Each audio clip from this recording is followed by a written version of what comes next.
respiratory testing. I have had a bout with laryngitis that has been off and on for 2 weeks. I'm in the recovery stages, I hope. But I think it's probably allergies. I mean, this time of year we have so much stuff floating around in the air, especially down here, as you can see all the flowers and everything in bloom. We'll stay on a two-shot here for a while. I do have sound, so if you want to get a couple of statements. Okay. All right, I'll just do some opening prologue stuff, and then if he has a response, that's fine. Well, Jeff, first of all, it's wonderful to welcome you to Dallas. It's good to be here. You have been in Texas so often that, we claim you now. Yeah, I'm glad. I feel good. That California Texan, Jeff Bridges. Yeah, that's it. But, and it's great to have you here at the USA Film Festival. Yeah, very excited for me to be here. Have you had this picture in any other festivals? We've had it at Sundance, the Sundance Film Festival in Seattle and Toronto. All right. Yeah, so we kind of made the circuit. So getting good response? Oh, yeah. Yeah, we're really excited about it. Great. Well, we'll talk more about the picture after he gets these opening shots. Yeah. Fred, do you feel like you have enough? Sure. You think I should mention Blown Away, or was it Steve? Fearless. Yeah, Fearless. I don't know. Maybe I'll just mention Fearless. I don't know all the particulars about it. Okay. Sorry. Wait. Yeah. Are you? You asked me that one. Okay. All right. We'll get to that later. Okay. All right. So we're rolling again. Well, Jeff, I enjoyed your picture very much, American Heart. I didn't know anything about it. I purposely didn't, bone up on it before I saw it. That's the best way to see a movie, I think. I think so too. Sometimes you can't help but read stuff and hear stuff. But in this one, I was able to avoid knowing very much, if anything, about it. I enjoyed it very much. This is your debut as a producer. That's right. Yeah, my first. Well, what was the experience like for you? Well, it was a kind of a long one. It's been about 2 years this time. 2 years ago, we were in Cannes trying to raise the money for the film, which we did, and things happened quite lively after that. But then our Avenue Pictures went bankrupt, our distributor, so we had to find another distributor for it. So that part of it was a little tough, but it was very exciting to be in the whole process. Take it from the very beginning, working with a writer and the casting and the locations, right to the end, and to go through some of those tough waters were kind of interesting in a way. Did you learn some things that you were totally unaware of when you were just acting in pictures? Yeah, let me think.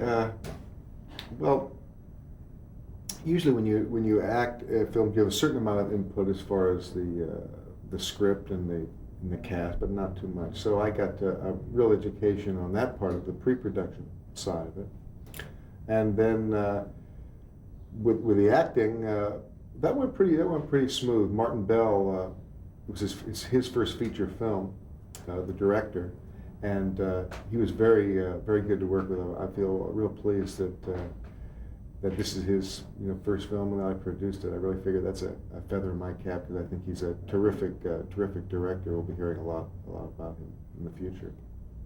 Did they come to you, or how did you get involved with the production end of it?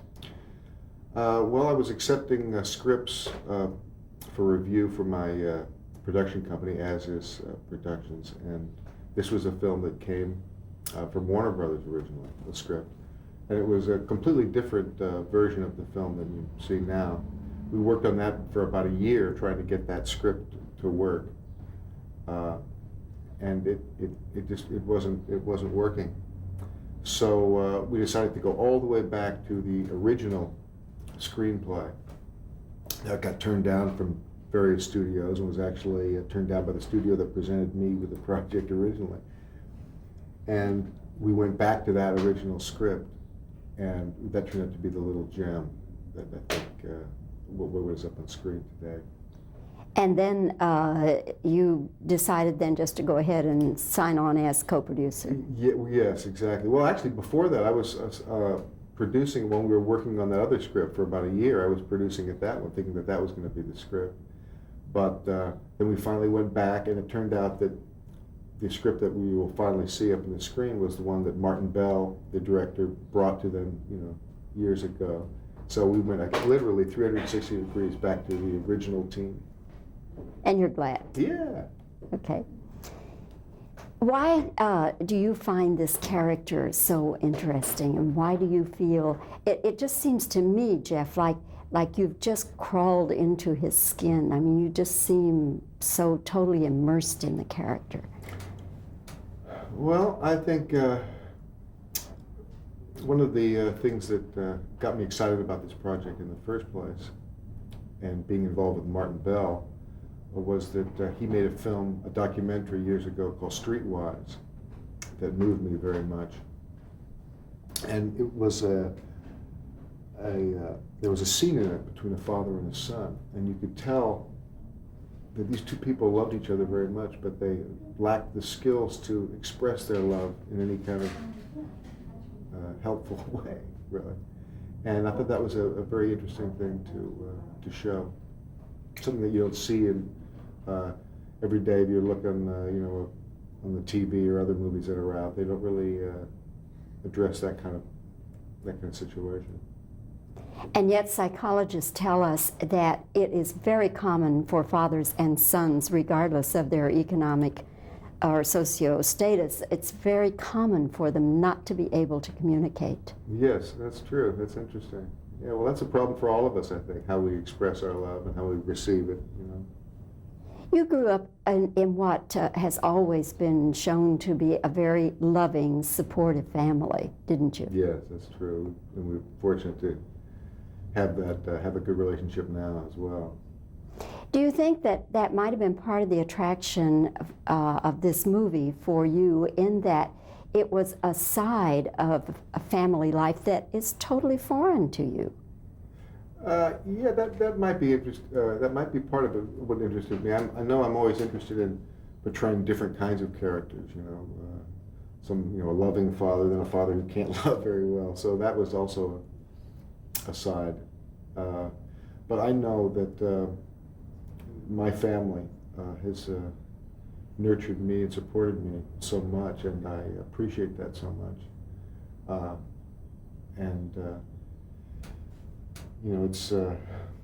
It's disheartening, and so prevalent that there's so many families that are dysfunctional and can't really get together.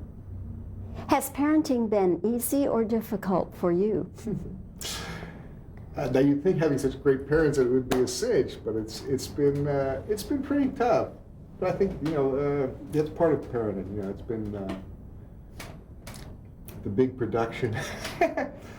It's great. The toughest part of parenting for me, I think, is being away from my kids for so long at a time. Well, sometimes one year I remember I was gone for 8 months out of the year, without seeing the kids, and that's tough. And we're trying to work that out, so they come to see me, or I get time off in between, something. What are the ages of your children now? 11, 9, and 8. And the mix again is? All girls. All girls. You need to go away every once in a while. That's it. with 3 girls and a wife, you need to go away. My whole house is all women. The frogs, the dogs, everybody. Totally surrounded by That's women. right. It's great. It's great. Let's talk also a little bit about Eddie Furlong. I think when people saw him in Terminator, they, he made quite an impression. And then there was an awful lot of stuff written about him, and I think he had some problems, family problems of one kind or another. What kind of a kid do you find him to be? I find him, number one, he's a terrific actor. As a producer, that was one of my big fears, is how are we going to find this kid who has to go through the gamut of emotions, but you don't want him to be, have any bad acting habits. You want him to be very real, and this is a kind of a realistic film. This is going to be a tough assignment, so we were prepared to really do a nationwide search for this person. And Mary Ellen Mark one of the associate producers on the show was doing a photo essay on kid movie actors, and he showed me his picture. He said, "Wow, that looks like the great kid for the part. I wonder if he can act." And so we saw him, and he just knocked our socks off. He was just incredible. So the toughest job turned out to be the easiest. And he had, like you say, he's had some of his upbringing has followed a lot of the lines of, not the character that he's been raised by the state, like my character or Eddie's, but he's had a tough time. I mean, he's spent some time out in the street, and he knows what that life is like. So he could, draw from that in his interpretation of the part. But also, I was impressed by his love of life, and it comes across in the film too, and his eagerness to do a good job. He really has. He's going to be. I think you're going to see a lot of him. He's going to be around for a while. He's a natural. The camera just likes to linger on him and see what he's going to do.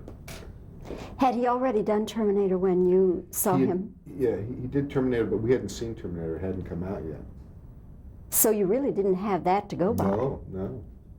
It was just merely what you saw. That's right. Actually, Jim Cameron was nice enough to screen it when we were considering. When I got down to the wire and said, "We don't know where to look at see what this kid does," and we saw Terminator. And that clinched it? Well, sort of. I mean, I think it was kind of even clinched before, because he's nothing like he was in Terminator. I mean, it's a different kind of character. He seems on screen, to me at least, one of his talents is that he can seemingly be doing nothing, and he's doing a lot. That's right. Yeah. Now that's hard even for experienced adults. That's right. Yeah. Well, a lot of it, I think, is that, again, it's that bad acting habits, when you feel like, I can't just be here, I gotta be telling them something, doing something, But, you don't have to do that, and you can just relax, and he has that very relaxed kind of feeling in front of the camera. Lets that stuff come up naturally. Okay. Let me ask you this question, and we can work this into it also. What would you like people to get from this film, besides having a good time at the movies? Yeah. Oh, I think how important expressing your love for each other is, and how we should all do that as much as we can, and how important we are to each other, especially parents to children. How our children need us so much. Sometimes even not the best of parents, still it is the parent, and the child just needs that. That's right. Even if the parent lacks a lot. Yes, that's true. Yeah, it's still. And but kids pick that up. They know that, even though if you're not skilled that way. The other thing that I'm hoping that the film will do is put a little light on the way that so many of our kids in this country exist. I mean, 1 out of every 8 kids have some problem with hunger, in our country. And there's a lot that we can do to support our country, and taking a look at that, and not turning its back on this. We just, I know, in working with our budget, we just got rid of the House Select Committee on Hunger. Is no longer around. I think we saved something like $460,000 a year. I think that was the budget, on that. So we got rid of that, and we don't want to turn our back on these people. We need to have they need to have some sort of voice in Washington. So people who are interested in that can write the Speaker of the House, Foley, and encourage him to see if they can get some kind of alternative now to that select committee has gone under. What is your current project, or your next project? Yeah. I just finished a film called Fearless, directed by Peter Weir. It should be out probably towards the end of this year, and that was a great experience. What kind of picture is it? It's a tough one to put in a nutshell, but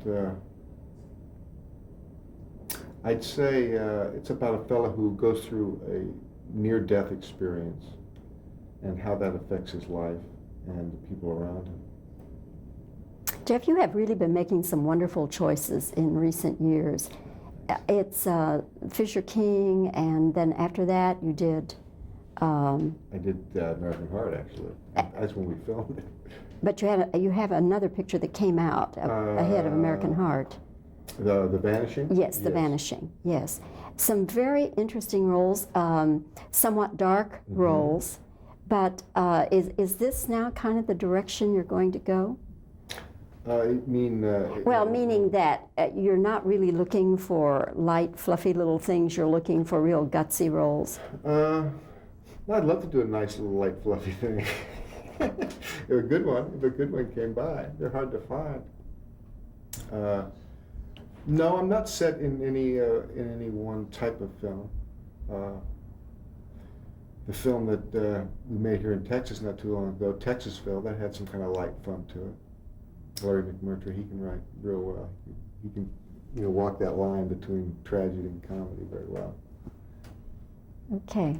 Well, Jeff, thanks for giving us your time today, and congratulations on American Heart. And it's just great to have you back in Texas. Nice talking with you, Bobbie. Thanks. See you later. Okay, so you can just talk about anything. So tell me some more about Fearless. Anyway, it's what is the genre? Is it a thriller or? It's no, it kind of sits by itself. I mean, it's one of those kind of one of a kind. Where'd you shoot it? It's I guess there's it's a character drama, right? Yeah. How you would define it. Yeah. We shot it in San Francisco. Ooh. And L.A. But it was quite an experience. He's a terrific guy to work with. What makes him unique or different? He's very inclusive. I mean, he could be a bad director and be that way too, I suppose. But he really encourages everybody's input and not just sort of in a kind of placating way. He really wants to know what you think and gets very excited about your ideas and makes you feel that this movie is yours as much as it is his. And that's always good. I like to work that way. Anyway. Yeah, always dicey. I don't know if you have that problem in film, but in television, it's always dicey when you're using a combination of artificial and natural light. Is it in films? I don't know. Balance. More so. Yeah, yeah. In fact, they don't have real light. They have the windows covered. Well, that's it. They gel the gel windows. that up, Yeah. But This- we can't come in and I gel work these on windows. shadows and I've got it straightened out. It looks very nice. Okay. Are you ready for questions Yes. then? Okay. I'll just start a question and you ask, and then I'll wave you up. Answer, and I'll wave you up. Okay. Jeff, do you find parenting easy or difficult? A little each, I think. Okay. All right. What did you learn as a producer that you did not know as an actor? Well, one of the things that I wanted to do as a producer was be involved in the pre-production. Okay. All right. All right. What do you find unique about Eddie Furlong? Eddie, he's really a special person. He is the kind of actor that... Okay. Right.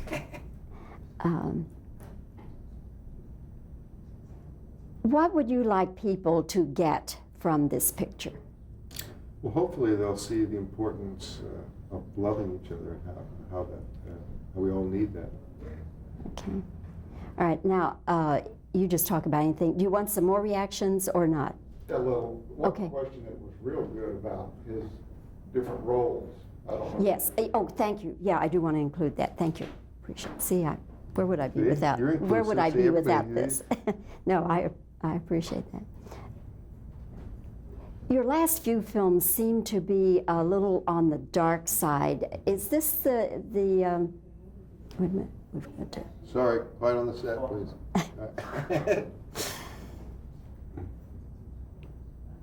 Your last few films, you're going in a different direction. They're not light, fluffy little things. They're darker roles. Is that the direction you intend to keep going?